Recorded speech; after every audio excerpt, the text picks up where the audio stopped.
for the viewers listening out there, for myself, you have mental health, you have, anxiety, or you have OCD, and you think, okay, yeah, I've heard what Katina Blue is saying.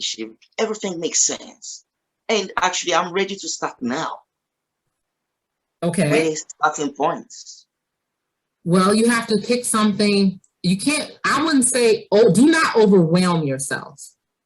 Because if you've gone years like I have with bad eating habits, and I wasn't eating horrible because there were a lot of things that I wasn't eating, but still you're addicted to food, you're addicted to sugar, you're addicted to soda.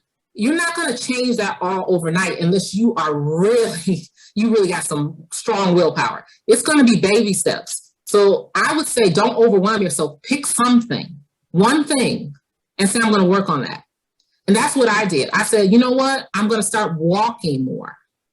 So I put on my music, and the next thing you know, I was walking 7 or 8 miles every day or every other day.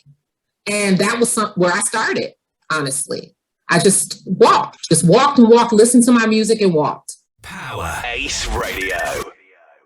From the top, I can get you to introduce yourself, tell us where you're from, and tell us what you do, please.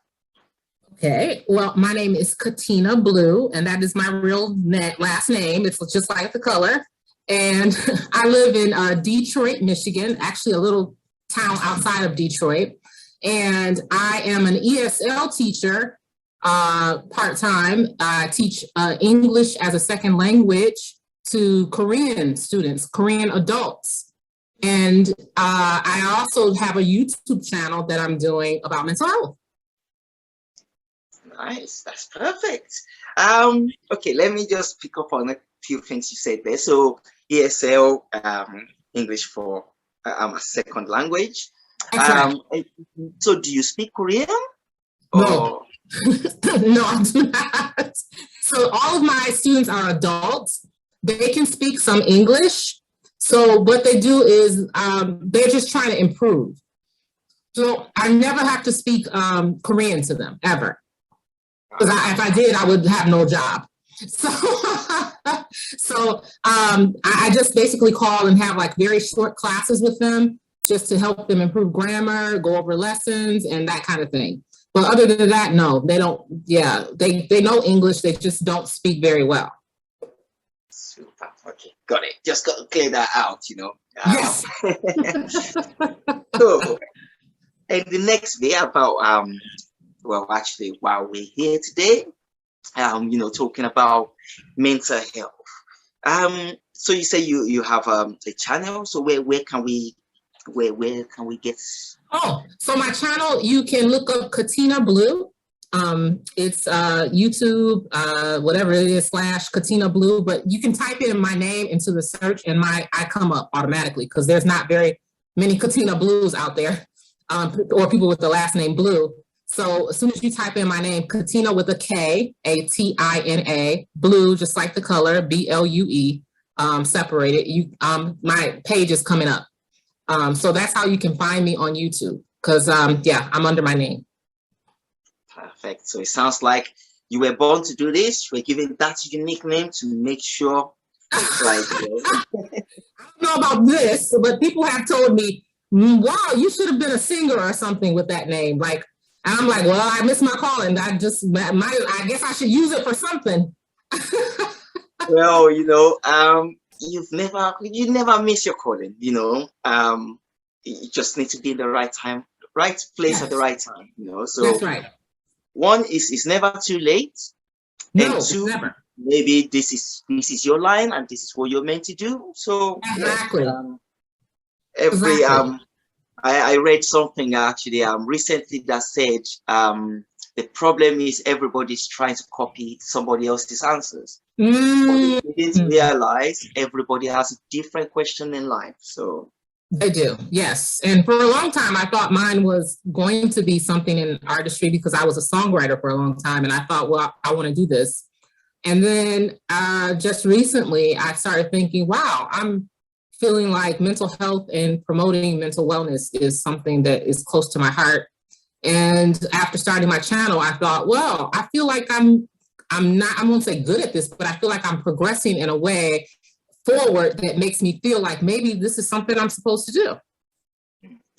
Well, it's definitely something that is definitely is needed, Oh, absolutely. And I think after the whole COVID thing, people took time to actually assess a lot more of, like, mental health, how different people were affected. Even before that, they might not have paid attention to it because they're constantly rushing, constantly busy. And then when you get time to take time back and think, actually, this is maybe a bit alive. This is a wrong thing that I've been doing. You get time to, it wasn't all bad. But as I said, summary of that is that it's a great calling, and definitely we're happy somebody like you is doing that. So thank you so much. Oh, thank you. Yes, I'm trying to shed a light on it, to destigmatize it, so that people who are suffering will feel like there is hope, and that they don't have to hide, that they don't have to pretend like I did for so many years, and that they will see that there's a face connected, that is a face that's just like you, and that I understand, and that maybe they can find something to connect, or something that they feel supported in. So that's my goal with the channel, is to just uplift, give some remedies, which is something I talk about on the channel. I talk about natural remedies for anxiety and obsessive compulsive disorder, as well as some other mental health issues.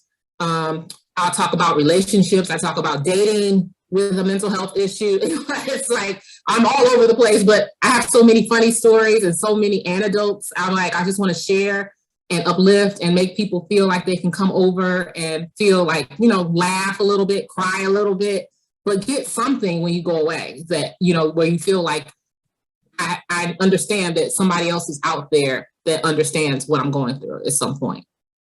No, absolutely. That is a really good answer, because I must say, as they say, problem shared is problem solved. And a lot of the time, until when you might not know that actually it's a problem, or you might not know the stem of that problem till you start talking about it.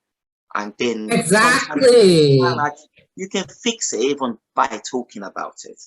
You can, yes. But the first thing is to talk about it, because if you don't, then it's you never find a way to cope. You're just always hiding, and that's never a good place to be, ever. No, and as you said, I think it's especially within the Black community where absolutely it's still there now. Especially for men, generally, it's hard, and then for Black men, it's even double hard, because you can't go. When you talk to your friends about something, they'll be like, "Oh man, what's wrong with you?" Yeah. What is that? Like, people always say that. And then there's the strong Black woman title that we give ourselves, and so to be mentally unwell would mean that you're not strong, supposedly. And I did a video about that, about the Black men and wellness, because I know Black men, do not like to go to the doctor, do not like to really attend to health. But I'm like, this is important, because it's like the thing that is not talked about so much. Black men are the providers, expected to be the providers, the supporters, the strong shoulders that we lean on. And they have all of this that they take on. And then they're not able to talk about any of the stress or anything that they feel, or trauma, or anything that has happened. They're just expected to just keep going. And you can't do that and expect to have a great state of mental wellness. It just doesn't happen that way. So at least for most of the people and most of the men that I know. So I did a specific video just for Black men, talking about that, and giving them resources and telling them, why they should seek help, and why, and trying to make them feel that there is somebody who understands that you can't be strong all the time, sometimes. And also for the women in their lives, support. Like, don't always make them feel like they have to just be so strong all the time. So that's something that's near and dear to me too. Just seeing people get help is so important. Just not only people, but myself. and you know, coming up in the community and having the stigma attached on your back, you know, for years, I never talked about it. But now being in a place where I feel that I'm coming into myself, where I just like, I don't care what people think about it. It's something that I feel I have to represent, because it's a face that has been hidden for way too long, I think. No, absolutely. That is it's a great point. Because as you said, you know, even from going to the doctor, so my friend said to me the other day, well, have you had a blood check? When did you have a blood check? I'm like, oh, about 3 years ago. Like, oh, you should have one. I'm like, oh, I'm fine. I'll know if something is wrong with me. Right, you know, right. Just about mental health or mental stability or your mental state of mind is generally everything. We're always trying to carry somebody else's cross and trying to meet expectations of other people, and then in doing so, we neglect ourselves. We always do that, yeah. It's a common problem, I think, that's happening more and more, and it's becoming more rampant. Like you said, with COVID and people coming to terms with being actually ill and sick, and a lot of people are experiencing mental illness after COVID, you know, connected to that because of all of the going through the trauma of it all. If you were hospitalized or lost someone, I lost my brother to COVID like a year and a half ago. And so as a person who suffers from mental health, that was very hard for me. But it's, you know, getting better as far as people talking about it, I think. And it's going to be better and better and better, I think, as more people come out and become the face of it. I think that it's going to progress in a way where more people are going to be comfortable talking about it. And I feel even more comfortable than I did years ago, because there was a time when I thought, oh, I'm going to do a channel. Maybe I could do a channel. And just the thought would give me intense fear, to the extent where I'd be like, oh, no, there is no way I could ever go on a YouTube channel and talk about this. There's no way. And now to see myself doing it and to see that I'm putting myself out there, even putting my name on it, you know, which was something that I was really concerned about at first. I thought, well, maybe I should go under a pseudonym or something. And, you know, that's the shame and the stigma that's talking like, oh, if I don't want people to associate that all the time with my name. But I thought, no, that's who I am. That's what I'm trying to represent. And I had a conversation with my sister, and I was asking her, should I just use a pseudonym or should I use my name? And she's like, what the message you're giving is don't be ashamed, right? And I'm like, yeah. She's like, so why would you use a fake name? And I was like, you know what? You are so right. I'm going to be putting Katina Blue all over it. That is what I'm going to do, because that is what I want people to feel, is that they don't have to hide and don't have to be ashamed. And that's something I think is so important, that you do have a face that is coming out and not being ashamed about it. No, absolutely. I feel that. So what actually got you into this? Like, why did you think, okay, as you said, you could have been a singer, you were a songwriter, and actually with the way you are very poetic, so actually you still are a songwriter if you wanted to go that way. But what got you into actually this whole mental health? It's funny because I actually wrote the theme music on my channel. And I did it a few years back, and there's no words on it because it's just the instrumental, but I actually wrote a song with a producer and wasn't sure what I was going to do with it, because I was like, well, I don't have I'm not sure where I'm going with this kind of thing. I just knew I wanted to do something, to make a move, to do something. So I created that song, and it sat there. And when I started my channel, I was like, this kind of goes with my message, the feel of it and everything.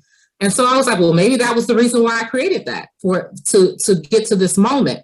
But it took me a while to do it, because hitting rock bottom and coming back up and falling and getting back up.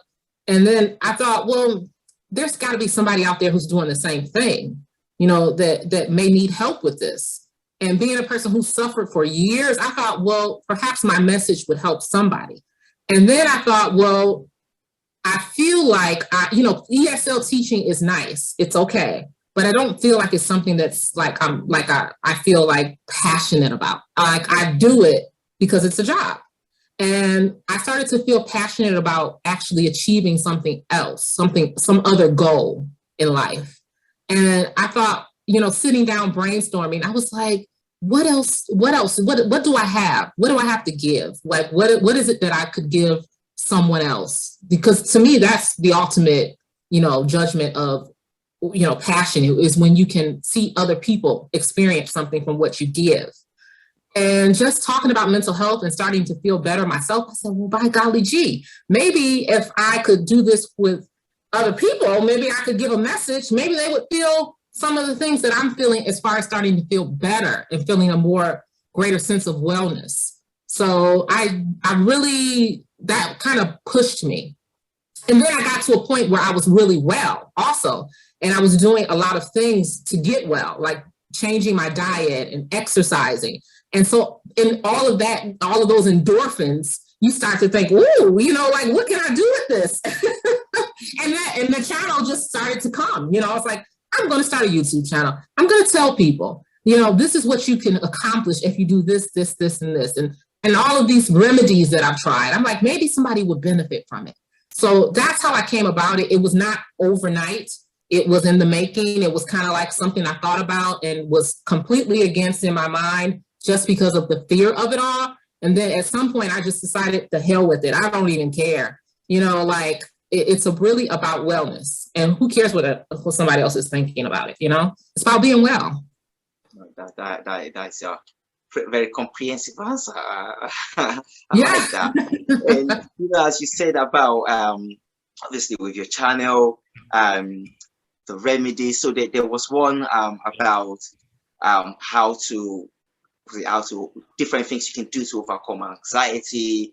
I like the bit where you touch on, the food you eat. So as they say, you are what you eat. Oh, absolutely. So the food you eat and taking exercises, getting decent amounts of sleep and all this. So where do you get all this inspiration from? Do you have people that inspire you, or where do you get all this? I do have some friends. I have a friend who is really into wellness and really into doing holistic things. My friend William, and he always gives me all of these things. Like, did you try this? Did you try this? Did you try this? And I was like, oh. And for a long time, I had tried prescription medication, and I thought, I don't want to be on this. There's so many side effects. That really pushed me to try something else and to look for something else. But having people around me who believe in holistic health, really helped me. Having friends who believe in holistic health started to change my mindset as to what I could do. And then I started just thinking, wow, I look at all these people. Sometimes I look at people and I see women who are in my age bracket because I'm 47, and I look, God, they look good. Look at that. Look at those abs. Look at that. And I was like, God, I wish I could look like that. And then one day I started, why can't you look like? Why can't you be on a plane of wellness where you're taking care of your body? Why can't you do that? Why, you can. It's just your willpower and how much you want it. And so I started to think about that. And I was, pretty much like a year and a half ago at like 203 pounds, the biggest I've ever been in my whole life. And I was on medication that was causing me to gain weight, which was the anxiety medication. And I thought, no, this is not going to be where I'm going to take into my like late 40s and 50s. I'm not doing this. So that was a motivator for me. I thought, I want to be the best in the best body and the best wellness and the best life. How am I going to do that? And then I started brainstorming things like what I could do. What if I change my diet? What if I do stop eating this? What could happen? What if I do this? What could happen? What if I start walking more? What would happen? And then I start thinking about all the time I wasted. I mean, if we think about all the time we waste, and then 2 or 3 years later, you're like, God, if I had just started back then, where would I be right now? So I started to think that like, the time is now, because a year from now, I want to look back and go, okay, I made progress. And that's what happened. Literally, like I started and I lost 40 pounds. I was at 203. I'm at like 163 now, 164, something like that. So I lost 40 pounds within a year and a half span, just doing it naturally, walking, eating better, came off the medication, started doing holistic things like CBD oil and ashwagandha and all kinds of other things I talk about on my channel that you can do to help anxiety. And if you have OCD, which is something else I have. And so that was something that motivated me, friends, and also just thinking about like what I could be, like what could be, you know, like what and how to get there and not procrastinating on it. So, you know, like being the best I could be, especially at this age, because a lot of people start to feel like they start to fall apart. Like the bodies just start falling apart about late 40s. And I was like, that's not going to happen to me. No, absolutely. Because that is the thing. I think why took the main lesson for me there is, you know, there's no point in procrastinating. And that's always the problem, that people think, oh yeah, okay, I'll start tomorrow. There's always tomorrow, or you know, oh, I'll start next week, or I'll start when this happens. You know, just start now. There's never no better time than right. There's no better time than now, so that when you get a few months from now, you can say, God, I made progress. The progress, when you get to that point with progress and you realize you did it because you started when you thought about it, it's like so priceless. It's priceless, because I think, what if I hadn't started a year and a half ago? I'd still be 203 pounds now.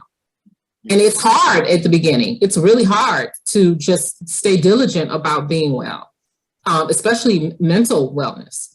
But once you get into it and really like understand why you're doing it and have a really concrete goal, you could be really surprised at where you could be just in a few months, you know, just in a few months or in a few weeks, you know, how your body will feel. No, I definitely believe that. But, okay, so the bit is, okay, let's say for the viewers listening out there, for myself, you have mental health, you have, you know, anxiety, or you have OCD, and you think, okay, yeah, I've heard what Katina Blue is saying. Everything makes sense. And actually, I'm ready to start now. Okay. Where's starting points? Well, you have to pick something. You can't, I wouldn't say, oh, do not overwhelm yourself. Because if you've gone years like I have with bad eating habits, and I wasn't eating horrible because there were a lot of things that I wasn't eating, but still you're addicted to food, you're addicted to sugar, you're addicted to soda. You're not going to change that all overnight unless you really got some strong willpower. It's going to be baby steps. So I would say don't overwhelm yourself. Pick something, one thing, and say, I'm going to work on that. And that's what I did. I said, you know what? I'm going to start walking more. So I put on my music, and the next thing you know, I was walking 7 or 8 miles every day or every other day. And that was where I started, honestly. I just walked and walked, listened to my music and walked. And that was my start. I decided after that, I said, you know, I still don't feel the greatest. What can I do next? So I got my walking down. I think I should hone in on my diet. What am I eating that it's probably not benefiting me? And then I decided to start cutting things a little by little. So I just said, you know what? I don't eat sugar already, so that's not a big deal. But how about less fried food? So just for a week, don't overwhelm yourself. I said to myself, just this week, I'm just not going to eat any fried food. And at the end of the week, I'm going to assess how I feel and see if I want to move forward with that. So I take a week, don't eat any fried foods. At the end, I said, well, gosh, I feel kind of good. How about if I do another week? And then you take another week, see how you feel. I mean, you don't deprive yourself if you feel like you just have to have a fried chicken or something, you know. But there came a point where I thought, I don't even need it. You know, like I feel really good. So maybe I'll do another week. And the next thing you know, I'm doing week after week, and I'm just taking it little by little, not overwhelming yourself. So start with something simple and something that you know you can attain so that you don't overwhelm yourself and you don't feel defeated or disappointed at the end of the week when you didn't do it. So even I have a friend who just gave up alcohol. Now that might be like a big feat for some people, but if you could do it for a week, maybe, or say maybe I'm going to do it for 5 days and see how I feel, see how I function, see if my brain, is more clear or whatever. And do that. And then at the end of the week, go, or maybe if that's not, then switch to something else. Well, maybe I will cut out the sugar for a week. Like if you can't do a week, come on, people. I mean, a week is not too bad without sugar. If you can just find other things to eat to replace that will make you feel good, it tastes good. And so that's my advice. Like start little and then grow bigger and bigger to the point where you don't overwhelm yourself, because you don't want to feel like you've taken everything away at once, at least unless you are that disciplined that you can do that. I'm pretty disciplined, so I could cut out things like at one time in a big chunk and not feel deprived in that big of a way. But, some people may not have that same personality or attitude. So you have to do what works for you, but start small. That's a really good answer. I've taken it in and I'm going to try and change something. Just never Yes, pick one thing, one. Do it for a week.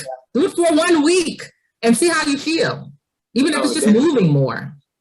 Because we always for me, like think through learning through school, you learn about this thing called the SMART principle. So you have to make sure what you're doing is specific, it's measurable, it's achievable, it's realistic, and within a time frame. And listening to your answer, I just think, oh no, that fits into that category. I really like that. I can do that for a week. Yes, yeah. And once you start to accomplish it, it feels really good. I've given up a lot of stuff. I'm pretty much pared down to. I mean, last month I did a cleanse, and I was feeling so crappy. I just got to do it. And I cut everything. I cut meat, I cut dairy, I cut sugar, I cut grains, no carbs, nothing. I was doing vegetables and fruits every day. And I'm going to tell you that cleanse, I thought it was going to be challenging for me. I thought I was going to be on the floor somewhere and somebody's going to find me reaching for a piece of bread. But I made it a month doing that, making my own food. I stopped ordering food. I was a big person who was using DoorDash and Uber Eats. And I was like, I'm just going to make my own food. So I have a video where I show all the food that I made.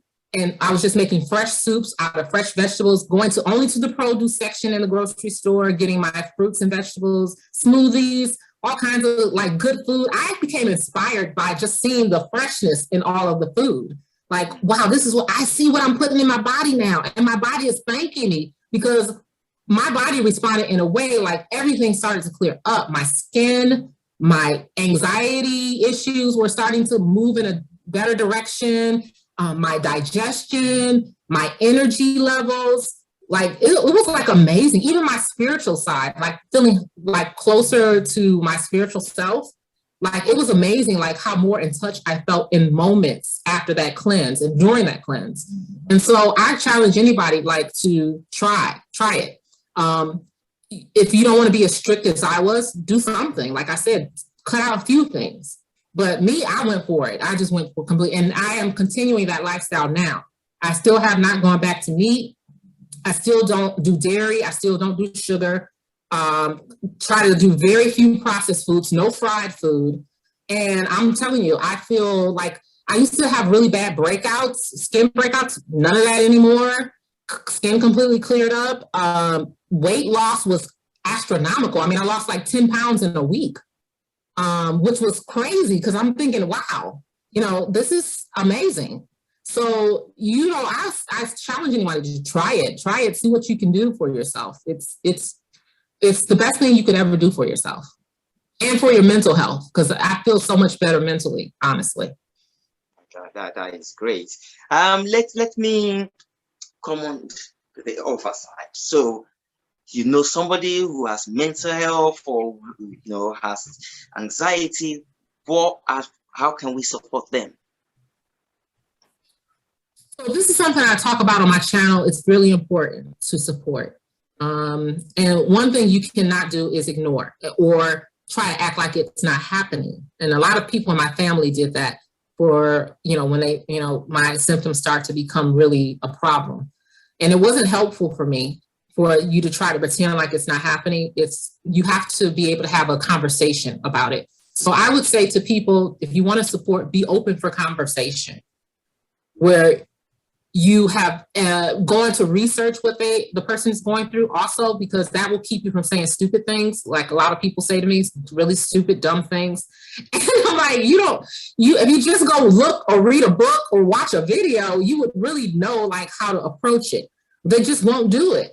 And that is the best thing you can do to support somebody. If you know they're suffering from depression, go learn a little bit about depression. You don't have to like dive into it, to be a professor or anything, but just understand what your friend or family member is going through so that you know what to expect. You understand when certain things are happening, especially with OCD, obsessive compulsive disorder. So important for people to understand like why a person is doing certain things so that you can, understand how you can support. And the best way to support is to research and understand, because if you're going to be compassionate, which is definitely a part of support, you must understand what's happening and what they're going through. Otherwise, you're constantly thinking, why are they doing that? Or why are they acting this way? So I would say that's the best good way to support. And if you can, if the person is seeming like they are not clear about how to get well, go give them some books.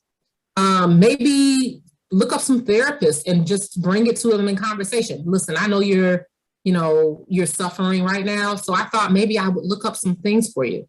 And I found these books, you don't have to force it on them. Just, I found this list of therapists that specialize in OCD. You should check them out. Like, if you ever feel like you want. So just being there as a support person means being compassionate, researching it, and just kind of just being there to guide them along the way, and just being there as a friend or a family member who cares in a deep, passionate way is going to make a world of difference in that person's life, I think. No, absolutely. That's really good answer there. Again, something I know I can definitely follow. So as we're kind of wrapping up, let me kind of ask you kind of a random question. Sure. So out of, let's say, we obviously have been talking about food, different type of food, and seeing the sort of person you are, like your personality, very compassionate, really willing to help. You're willing to share your side of the story just to hopefully help somebody else out of that darkness they might be in. Yes. If you could compare you right now to a dish, what dish would it be and why? A dish. Let's see. Oh my goodness. That's a good question. I've never heard that question asked before. A dish. What dish would I be? I would be, if I could compare myself right now to a dish, it would definitely be something fresh, something with lots of fruits and vegetables, maybe like a Mediterranean salad with like fresh lettuce and radishes and tomato and onion with like very light but delicious dressing. Like that's what I would compare myself to. Nice. It's like the salad like kind of prepares your palate. But I don't know if you've ever had a Mediterranean salad before. Like they're very delicious. That's kind of like my one of my favorite foods is their salads, especially like a Lebanese style Mediterranean salad or Middle Eastern salad. And I think why? Because I feel like I'm fresh, becoming fresh in myself and my body because of all of the great things that I'm eating. Like I don't feel stale anymore like I did before. Like my body feels alive and energetic and well and pushing forward, and my mind feels clear. And so I think when I think of salad, I think it's something that nourishes your body and makes you feel good. And that's how I feel now. Like I'm being nourished and I feel better and well. That is great answer. That's Sure. I don't know how many people describe themselves as a salad, but that's all I got for you. well, no, it's more the specific of it, not just any salad. Well, in Mediterranean, I will be sure to go and taste that. For the Moroccan salad, for maybe that might not quite. I will be sure to go and try a Mediterranean Moroccan salad. Oh, I would have to try that. That sounds like it could be good too. So, as we're wrapping up, what would you like to say to your viewers?